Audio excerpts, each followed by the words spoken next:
Assalamualaikum warahmatullahi wabarakatuh, Bapak. Waalaikumsalam warahmatullahi wabarakatuh. Terima kasih atas kesediaannya untuk diwawancara dalam rangka saya menyelesaikan tugas demonstrasi modul 3.1 tentang pengambilan keputusan berbasis nilai-nilai kebajikan sebagai pemimpin, Pak. Sebelum saya mewawancara Bapak lebih jauh, mungkin bisa terlebih dahulu Bapak memperkenalkan diri. Baik, perkenalkan nama saya Kosasi Effendi, Kepala UPT SMK Negeri 1 Sungai Rumbai.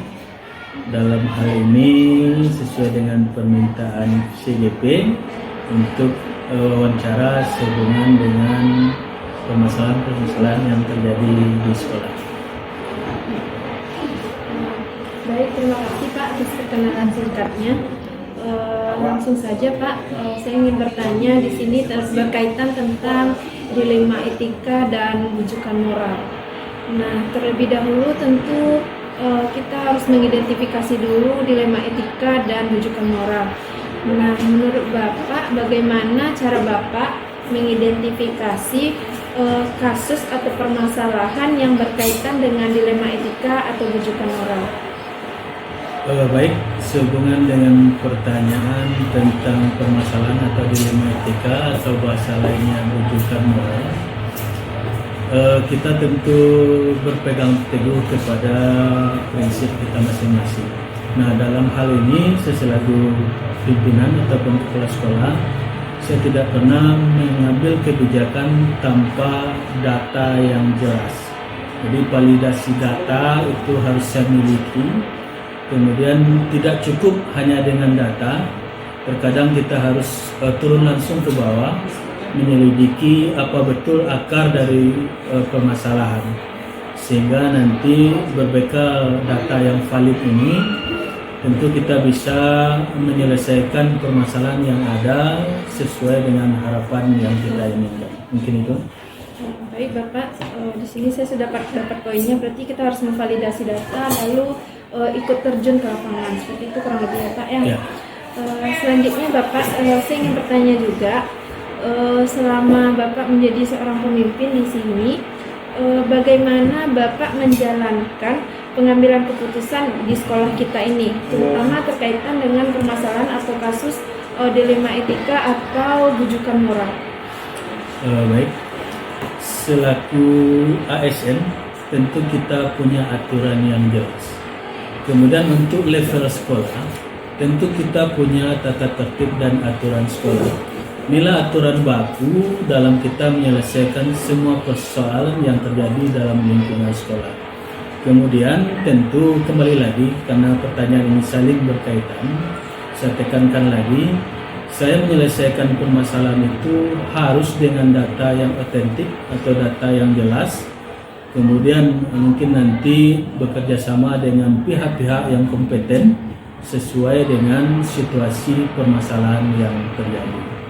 Lalu nanti mengambil sebuah kebijakan, mudah-mudahan itu dapat menyelesaikan seluruh persoalan yang terjadi. Jawabannya Bapak, selanjutnya saya ingin bertanya, langkah-langkah atau prosedur seperti apa yang biasanya Bapak lakukan selama ini? Saya kira pertanyaan dari Ibu ini saling keterkaitan. Jadi untuk pertanyaan yang ketiga ini tentu jawabannya berhubungan dengan pertanyaan yang pertama dan kedua tadi. Intinya tentu by data tadi. Kita selaku pimpinan harus memiliki data yang valid dan konkret. Dengan jalan tadi mencari kebenaran langsung ke bawah. Kemudian jika ada persoalan-persoalan yang mendesak, tentu harus kita pilih terlebih dahulu mana persoalan yang krusial ataupun darurat yang harus diselesaikan segera. Nah, itulah yang perlu kita prioritaskan terlebih dahulu atau memandang skala prioritasnya. Kemudian dengan memiliki data yang jelas, sumber informasi yang valid, saya kira keputusan yang diambil itu bisa akurat dan bisa menyelesaikan permasalahan yang ada. Berarti ada banyak langkah yang bisa kita lakukan ya Pak ya, Dari jawaban Bapak itu lebih membuka pola pikir saya untuk kedepannya lebih mengambil keputusan secara bijaksana. Nah, di sini saya ingin menanyakan lagi Bapak, hal-hal apa saja yang Bapak anggap efektif dalam pengambilan keputusan pada kasus-kasus dilema etika? Saya meyakini tidak ada permasalahan yang tidak bisa diselesaikan. Intinya, semua permasalahan itu bisa diselesaikan selagi dibicarakan baik-baik atau dimusyawarahkan. Jadi jalur paling efektif dalam menyelesaikan suatu permasalahan atau perkara itu adalah musyawarah dan mufakat. Karena saya juga meyakini saya tidak bisa menyelesaikan permasalahan sendiri tanpa bantuan, tanpa masukan dari teman-teman yang lain. Nah, inilah kunci dari suatu keberhasilan dalam membuat kebijakan di sekolah. Jadi kita tidak bisa jalan sendiri, kita perlu mendengar, mencari masukan baik itu dari wakil, dari teman-teman senior yang punya pengalaman lebih di sekolah ini tentang situasi dan kondisi di sekolah. Baik Bapak, kalau tadi saya menanyakan tentang hal-hal yang Bapak anggap efektif, sekarang saya ingin bertanya tentang apa saja kira-kira yang menjadi tantangan bagi Bapak dalam pengambilan keputusan? Kalau bicara mengenai tantangan, semua pekerjaan tentu memiliki tantangan. Cuma di sanalah kita mencari jalan keluar yang terbaik. Tentu berdasarkan skala prioritas tadi, urgen atau tidaknya sebuah permasalahan menyangkut orang banyak atau tidak. Kemudian sebuah permasalahan itu tidak semuanya bisa diselesaikan dalam rapat umum atau rapat bersama. Ada kalanya harus diselesaikan hanya dengan segelintir orang yang kompeten saja di ruangan tertutup, mengingat dan menimbang sensitif atau tidaknya kasus tersebut. Jadi di sisi lain tentu kita juga harus menjaga marwah guru kita kalau terjadi permasalahan dengan guru dan sebagainya. Di intinya kembali kepada yang tadi, datanya harus valid, kemudian skala prioritas, kemudian juga diselesaikan dengan orang-orang yang kompeten di bidang tersebut. Pertanyaan selanjutnya, dalam penyelesaian masalah itu tentu ada ibaratnya penyelesaian masalah dengan membuat jadwal tertentu atau pada tempat tertentu. Nah, dalam Bapak menyelesaikan masalah, kira-kira bagaimana bentuk atau prosedur yang Bapak lakukan dalam penyelesaian masalah dalam pengambilan keputusan? Pertanyaan bisa langsung dan tidak, itu tergantung dari masalah itu sendiri.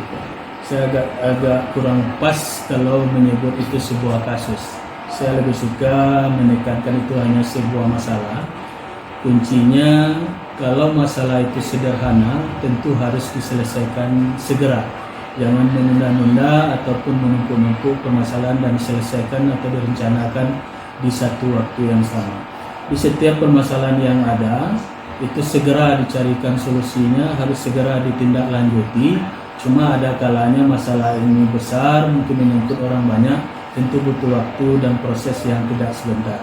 Jadi di samping mengumpulkan data yang valid, mungkin memakan waktu 1 atau 2 hari. Cuma intinya setiap permasalahan yang ada harus segera ditangani. Itu kunci dari sebuah jalur penyelesaian permasalahan agar tidak memiliki dampak yang besar di belakang hari. Jadi harus diselesaikan sesegera mungkin. Ada lagi sini Pak, saya ingin bertanya, adakah seseorang atau faktor-faktor apa saja yang selama ini memudahkan Bapak atau membantu Bapak dalam pengambilan keputusan terkait permasalahan yang terjadi?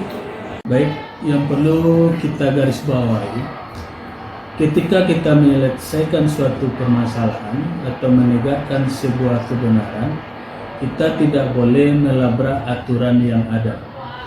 Jadi artinya walaupun kita rasanya benar, cuma kita tetap harus berpegang teguh kepada aturan yang ada, walaupun tidak harus sekaku itu. Nah, kemudian masalah bantuan, alhamdulillah selama ini saya selalu bertemu dengan orang-orang yang baik yang bisa membantu dalam menyelesaikan banyak permasalahan yang terjadi. Kemudian yang kedua, dalam menyelesaikan permasalahan tidak terlepas dari pengalaman. Nah, ada kalanya teori tidak bisa menyelesaikan permasalahan yang terjadi di lapangan. Mungkin pengalaman yang lebih berguna. Kemudian kita juga selaku pimpinan tidak boleh terpancing emosi atau terpancing dari data dan laporan dari pihak-pihak tertentu saja. Artinya kita harus berpikiran luas, kemudian menyelesaikan semua permasalahan itu dengan kepala dingin dan mencari solusi-solusi yang terbaik. Ini pertanyaan dari saya Pak yang terakhir. Dari semua yang telah Bapak sampaikan tadi, apa pembelajaran yang bisa Bapak ambil dari pengalaman Bapak dalam pengambilan keputusan terkait dilema etika? Jadi memang kita sadari manusia ini terdiri dari berbagai macam karakter. Namun saya basicnya adalah orang sosial. Nah, saya tidak lepas dari banyak masalah dan pengalaman dalam hal-hal menyelesaikan masalah. Intinya kita harus berpikir tenang, tidak boleh terburu-buru, bahkan tidak boleh terpancing oleh emosi dalam menyelesaikan suatu keadaan. Jadi kalau kita dalam keadaan marah ataupun emosi, maka saya yakin dan percaya solusi yang diambil waktu itu tidak akan tepat kepada tujuan yang kita inginkan. Intinya kita harus tetap stabil, menjaga emosi, kemudian berpikiran luas dan bertanya kepada berbagai pihak untuk mendapatkan data yang valid, sehingga apa yang kita putuskan itu tidak menjadi penyelesaian, tidak menjadi penyesalan dan bermanfaat untuk orang banyak. Terima kasih Bapak atas kesempatannya pada pagi menuju siang hari ini. Saya doakan Bapak selalu sukses dan sehat ke depannya. Mohon doa juga dan bimbingannya supaya nanti kegiatan saya, CGP dan teman-teman rekan-rekan lainnya berjalan lancar dan bisa mendapatkan nilai memuaskan. Apabila saya ada salah dan kata, saya minta maaf Bapak. Saya akhiri dengan Assalamualaikum warahmatullahi wabarakatuh. Waalaikumsalam warahmatullahi wabarakatuh.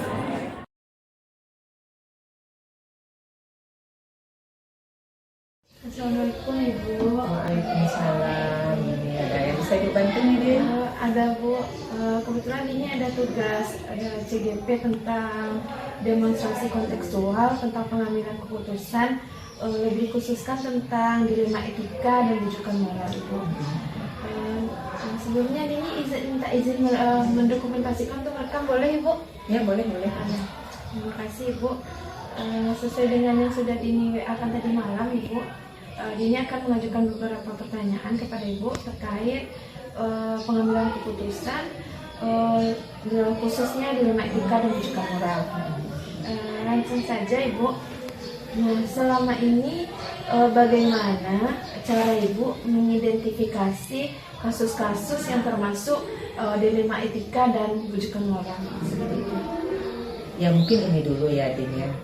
Ibu harus tahu dulu yang dilema etika itu seperti apa, contoh-contohnya. Kemudian yang rujukan moral seperti apa. Nah kemudian setelah tahu paham antara perbedaan dilema etika dengan rujukan moral, nah kemudian ada kasus-kasus, ini baru Ibu kelompokkan. Wah seperti contoh kasus masalah bus. Kami kan punya bus sekolah ini.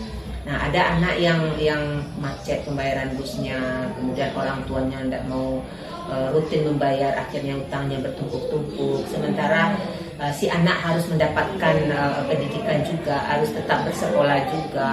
Orang tua seperti ini, kami juga pihak sekolah harus membayar gaji armada bus juga.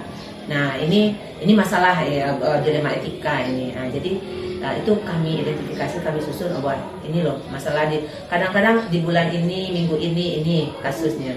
Kemudian ada lagi kasus, ini kelompoknya ke sini, ini kelompoknya ke rujukan moral misalnya, ini ke dilema etika. Jadi mungkin harus paham dulu lah perbedaan kasus yang termasuk ke dalam dilema etika dan dilema moral mana.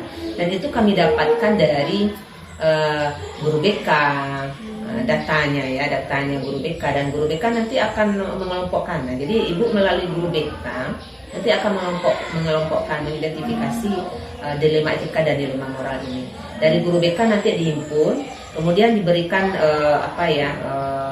solusi penyelesaian masalah, baik itu pemanggilan siswanya sendiri dulu, kemudian nanti prosesnya ada ke guru BK, ke walas, kemudian ke wakil, dan sampai akhirnya ke ibu, ke kepala sekolah.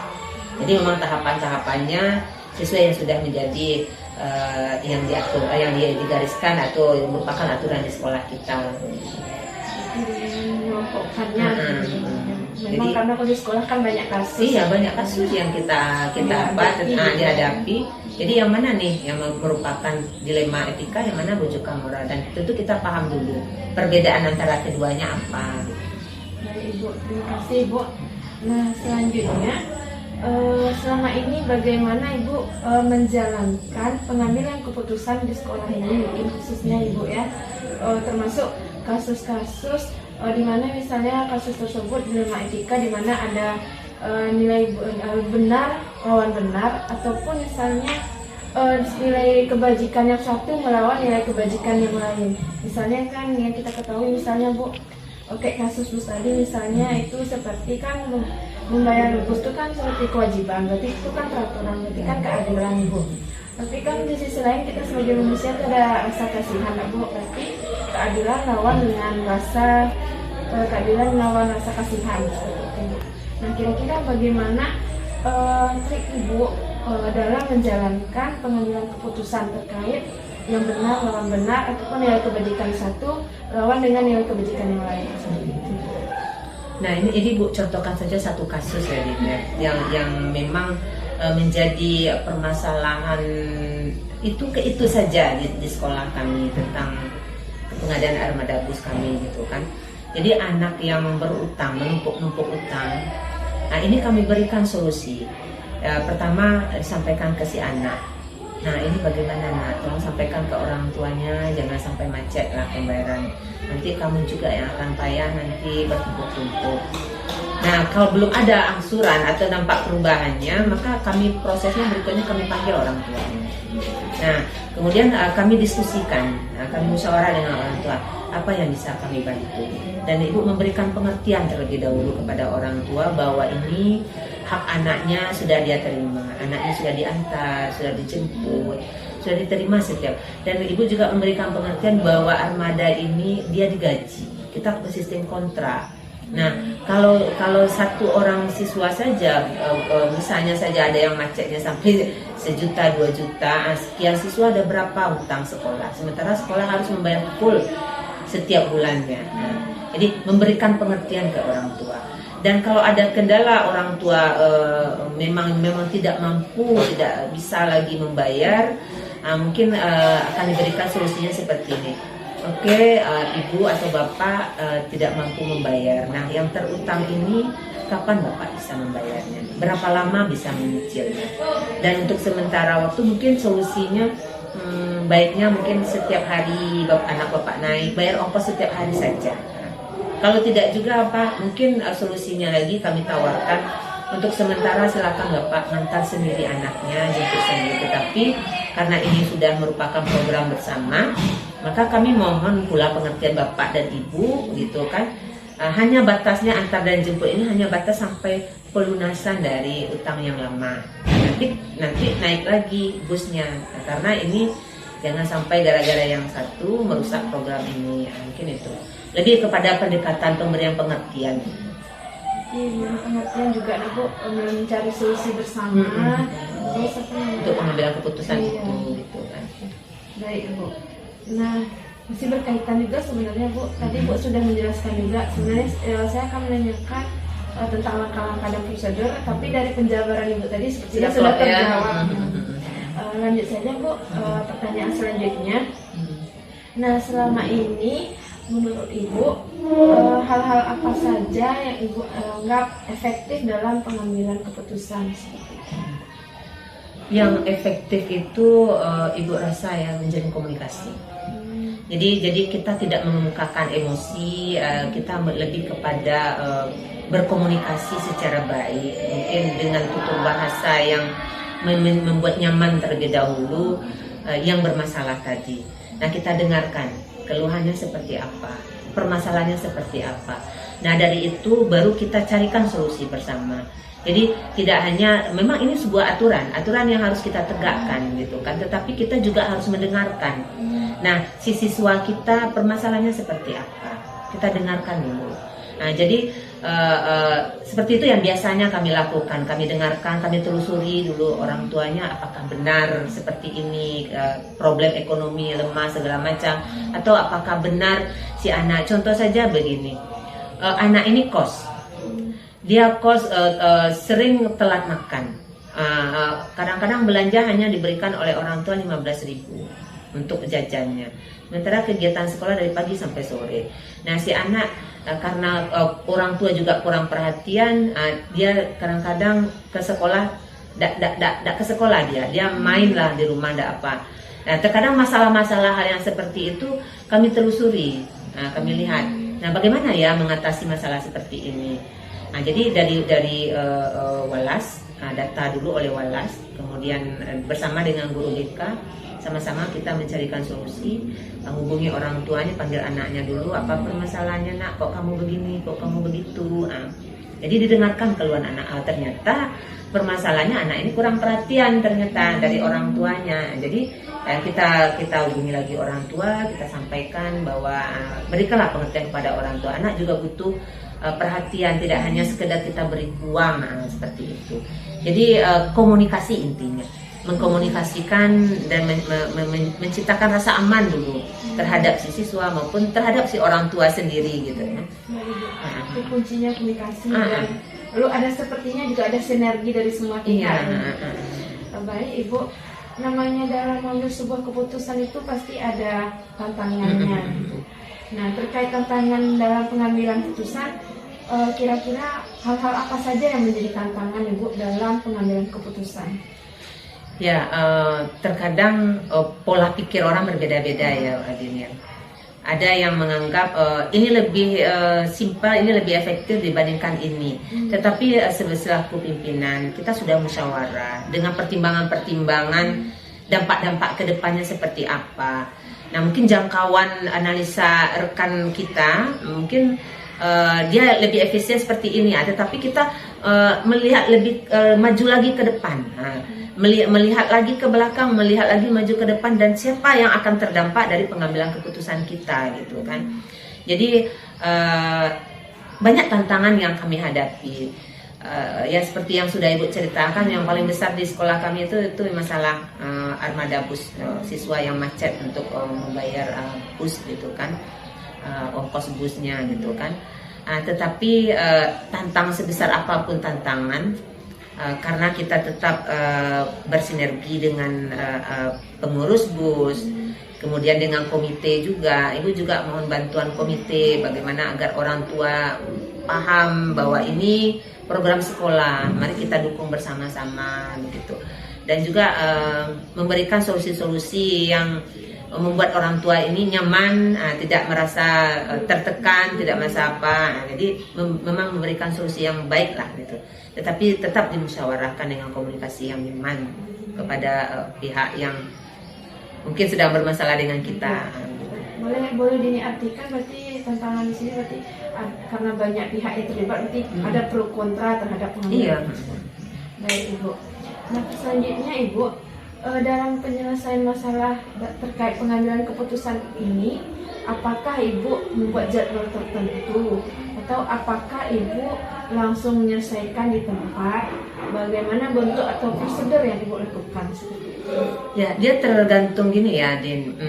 Permasalahan ini apakah memang ya urgent harus diselesaikan dengan segera, atau permasalahan ini perlu step-step prosedur.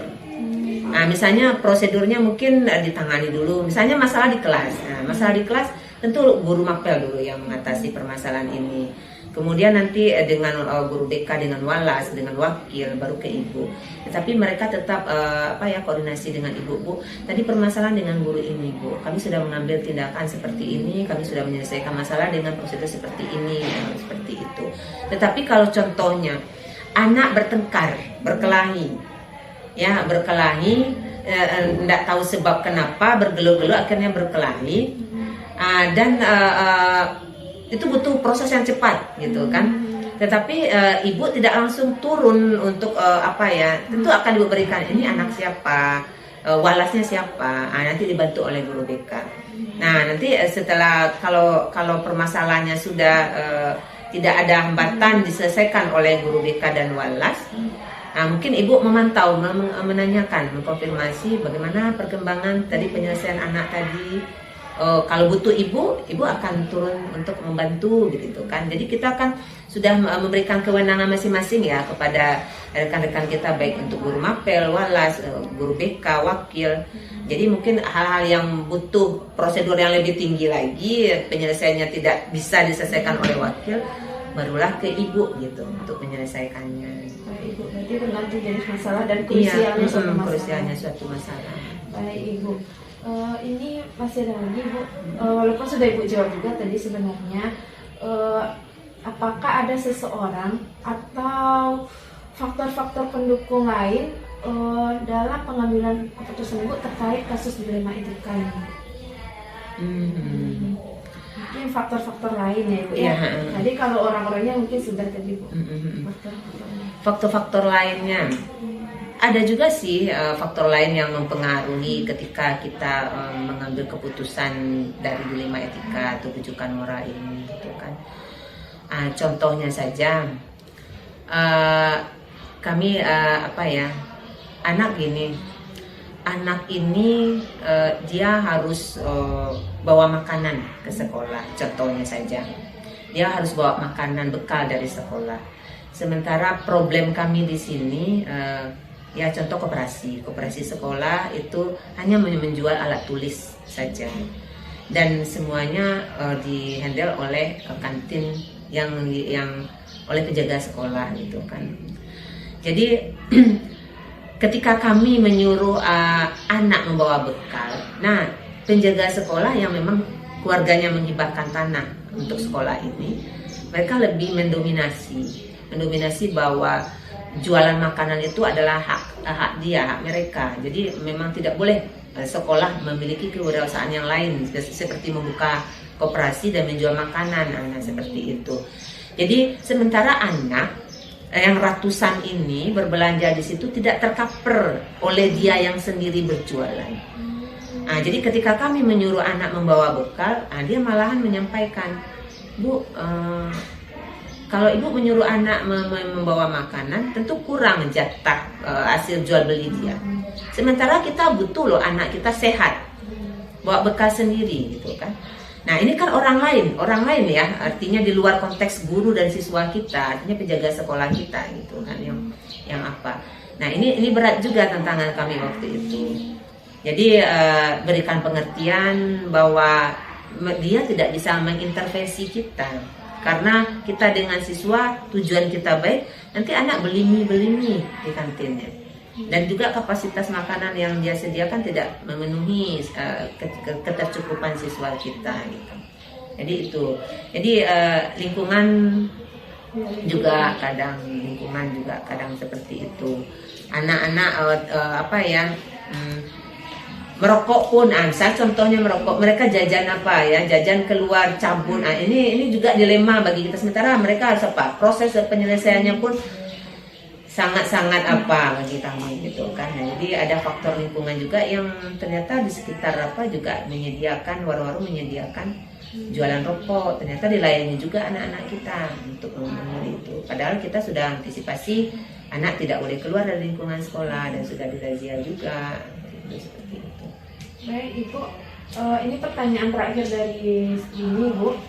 Nah, dari semua yang Ibu sampaikan tadi, pembelajaran apa yang dapat Ibu petik dalam pengambilan keputusan? ternyata mengambil keputusan itu harus punya ilmu dan strategi. Artinya juga punya arif dan bijaksana juga kita. Jadi banyak hal yang perlu kita pertimbangkan ketika kita mengambil keputusan. Kita tidak bisa mengatakan ini loh aturan yang harus ditaati. Sementara kita juga mendengarkan kenapa kok sampai terjadi pelanggaran terhadap aturan ini. Jadi kita perlu mendengarkan dulu, perlu mendiskusikan dulu, perlu berkomunikasi dulu dengan yang dikenakan permasalahan tadi. Jadi ketika pengambilan keputusan kita tidak bisa artinya idealis ya. Ini harus ditegakkan. Tidak mau tahu ini harus ditegakkan. Ternyata tidak bisa seperti itu. Jadi memang butuh pertimbangan, butuh analisa, butuh kita dengarkan keluhan-keluhan mereka. Kenapa penyebabnya mereka seperti itu? Kenapa ini terjadi? Nah, ini disinilah kearifan kita dan mendiskusikan secara bersama, memusyawarahkan secara bersama, mencari jalan keluar yang terbaik untuk pengambilan keputusan. Mungkin itu. Terima kasih Ibu, banyak pelajaran yang didapatkan hari ini Ibu. Sekian dulu dari Dini Ibu, apabila Dini ada salah di jalan mohon maaf. Dini ucapkan terima kasih Ibu atas waktu, ilmu dan pengalamannya, semoga bisa dimanfaatkan saat ini dan kedepannya Ibu. Ya, semoga jadi tambah sukses lagi ke depannya. Mungkin tidak banyak yang dapat Ibu berikan. Ya, alhamdulillah kalau begitu. Permisi Ibu. Ya, Assalamualaikum. Waalaikumsalam.